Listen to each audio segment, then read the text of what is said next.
Alors, dans cette vidéo, je voulais te parler d'une méthode d'entraînement qui s'inspire beaucoup de la pyramide. Tu as peut-être déjà entendu parler de ça, la méthode de la pyramide. Elle est beaucoup utilisée en musculation traditionnelle, mais aussi chez les pratiquants de street workout. Donc, je vais te définir rapidement ce que c'est si tu n'as pas l'habitude de connaître ça ou de pratiquer ça. En fait, la pyramide, c'est très simple. C'est en gros une succession de séries où série après série, tu augmentes le nombre de répétitions. Admettons, tu commences ta série numéro 1, tu fais une répétition. Série suivante, tu fais 2 répétitions. Série d'après, 3 répétitions. Ensuite, 4 répétitions. Ensuite, 5 répétitions. Tu vas comme ça jusqu'à que tu as envie d'aller, on va dire. Ça peut être à l'échec ou comme tu as envie en fait, même avant l'échec.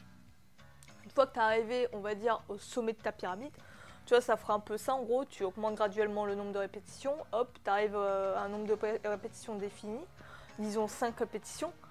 Là, c'est le sommet de ta pyramide, et ben tu continues le nombre de séries en diminuant progressivement le nombre de répétitions. Donc admettons, là, tu es à 5 répétitions, à la 6e série, tu fais 4 répétitions, à la 7e série, tu fais 3 répétitions, 8e série, tu fais 2, 9e série 1, et ainsi de suite, jusqu'à 0 quoi. Et là, ça te fait une pyramide, tu vois, ça fait 2 pans en fait, 2 parties de la pyramide en guillemets. Une partie ascendante et une partie descendante. La méthode que je vais te parler là, elle est particulière. Mais avant ça, je vais te définir rapidement les avantages d'utiliser la pyramide. Ce qui est bien avec la pyramide, c'est que ça te permet vraiment de travailler un gros volume et limite beaucoup plus de volume que si tu ferais des séries dites traditionnelles où par exemple 5 séries de 5 répétitions, 5 séries de 10 répétitions, enfin. Tu vois ce que la plupart des gens ont l'habitude de faire. Ça rajoute de la variété, ça te permet aussi de travailler donc sur un gros volume et également réduire le temps de repos. T'as ça aussi, ça permet de rajouter une difficulté, une variante à ton entraînement.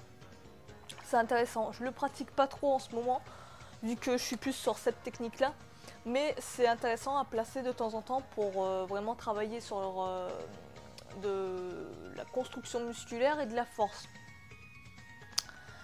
Mais le désavantage avec la pyramide, c'est un désavantage en guillemets on va dire par rapport à ça, c'est que tu atteins rapidement la grosses fatigues musculaires, tu vois, ça a tendance à taper dans le moral et tout, dans le mental, ça peut être déstabilisant et parfois ça peut être chiant, tu vois. Mais après si t'as un mental fort et tout, tu veux bâtir sur ça, n'hésite pas. Là, la méthode que je vais te parler a été inventée par, alors je ne sais pas si c'est lui qui l'a inventé, mais c'est un auteur d'origine russe, Pavel Tsatsouline, j'ai dû t'en parler déjà dans des vidéos, c'est un auteur que j'aime bien, son travail sur la force et tout. Il avait écrit Le Guerrier Nu, je crois pas qu'il est disponible en français, il est que disponible en anglais. Mais si tu as l'occasion de le lire, je te le conseille vivement, c'est vraiment un excellent bouquin sur l'entraînement au poids de corps en version force. Et donc, lui, il est plus sur le travail de la force et il considère que aller jusqu'à l'échec musculaire tue la force, tue le travail de la force et en gros ben tu deviendras pas de plus en plus fort. Lui il est vraiment centré sur le travail de la force. Et donc il conseille de ne jamais atteindre l'échec musculaire, de ne jamais aller au-delà où tu ne peux plus faire aucune répétition. Gardez toujours quelque chose à la banque. Tu vois, garder des répétitions en réserve et travailler sur à la limite plus de séries, tu vois, de préférence, mais pas forcément plus de répétitions. Donc son principe, sa méthode, ben, le reflète parfaitement. Au lieu que ce soit une pyramide, ça va être plus en forme d'escalier, ladders en anglais. Donc c'est un escalier tout simplement. En fait, ben, tu vois, comme ta pyramide, tu commences par une phase ascendante. En gros, ton escalier, c'est exactement la même chose. Tu fais que la phase ascendante, mais tu fais pas la descente de ta pyramide. À l'inverse, ce que tu vas faire, c'est recommencer à redescendre l'escalier et remonter petit à petit de répétition en répétition. Pour te donner un exemple, histoire que tu vois plus clairement, tu fais par exemple ta première série, 1 répétition, ta deuxième série, 2 répétitions, ta troisième série, 3 répétitions, disons que tu veux monter jusqu'à 5, ta 5e série, 5 répétitions. Au lieu de redescendre graduellement, ce que tu vas faire, c'est carrément redescendre à 1 répétition. Donc, si on comptait en gros en nombre de séries, ça ferait 6e répétition, 6e série, 1 répétition, 7e série, 2 répétitions, 8e série, 3 répétitions.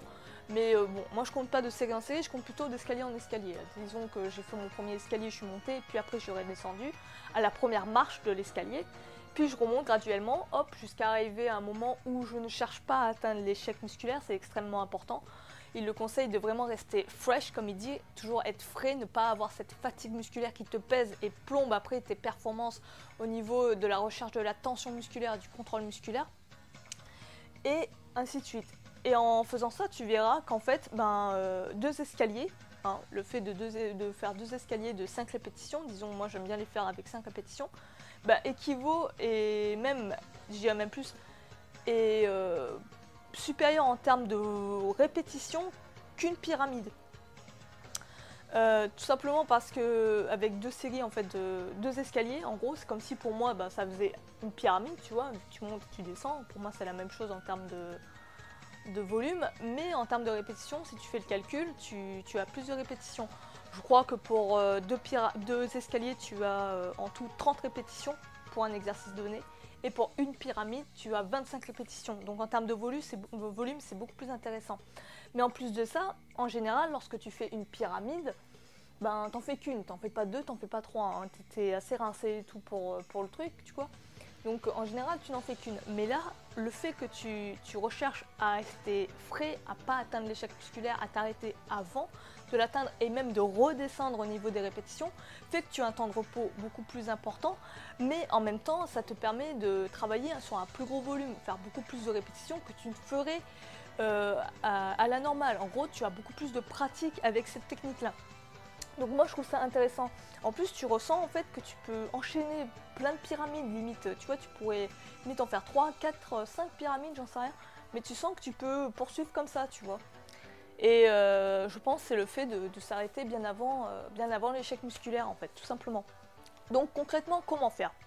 C'est très simple, tu choisis un exercice sur lequel tu veux travailler. Moi je considère un exercice plus entre de la force et un exercice où tu recherches à travailler la technique. Moi c'est ce que j'aime bien faire avec les tractions parce que je peux me concentrer sur d'autres paramètres comme mettre le plus de tension possible, contracter le plus de muscles possible, chercher à progresser dans ces niveaux-là. Donc moi je trouve ça intéressant de les faire sur des trucs comme ça, mais tu peux le faire aussi avec des exercices de force par exemple. Donc tout simplement, tac, tu définis un exercice donné, tu fais ta première série, une répétition, tu prends ton temps de repos.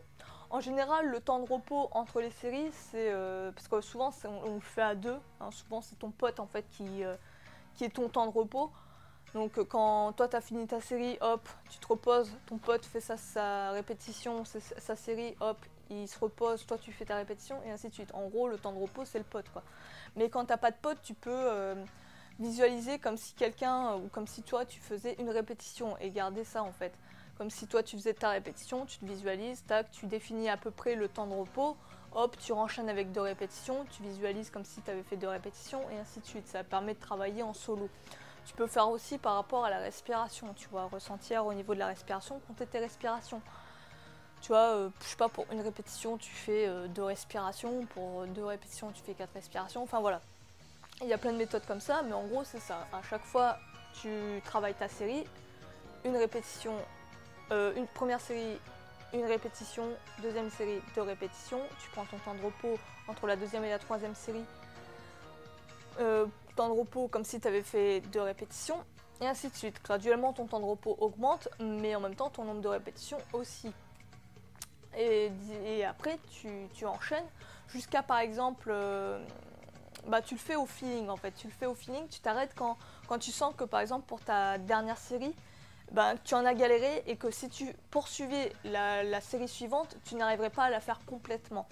Si par exemple tu sens qu'à la 5e répétition de la 5e série t'en as chié et que la 6e elle n'aurait pas passé, tu cherches pas à rentrer dans le tas, à tenter quand même la 6e série, non, tu redescends à une répétition et à une première série en fait, et tu augmentes comme ça graduellement. Tu peux augmenter jusqu'à 5 séries et 5 répétitions si tu sens que tu n'arrives pas à l'échec, mais si par exemple à la 4e série tu sens que tu vas commencer à atteindre l'échec parce que tu as accumulé de la fatigue, je te conseille de redescendre encore ta pyramide, toujours t'éloigner le plus possible de la fatigue musculaire dans cette méthode-là en fait. Donc je t'encourage grandement à essayer ça. Dis-moi ce que tu en penses dans les commentaires. Est-ce que tu connaissais cette technique ou pas du tout? Est-ce que je t'ai appris quelque chose? C'est une méthode que je suis en train de pratiquer là récemment et tout, et j'aime beaucoup les sensations et l'effet parce que tu peux vraiment mettre un maximum de tension et te concentrer sur la technique, la contraction musculaire. Et la technique est à la base de la force. Donc essaie ça, dis-moi ce que tu en penses en commentaire. Moi, sur ce, je vais te laisser et n'hésite pas à t'abonner pour savoir lorsqu'on sort de nouvelles vidéos. Je te dis à demain, vu qu'on est dans les 30 jours, 30 vidéos. Et sur ce, moi je te dis ciao.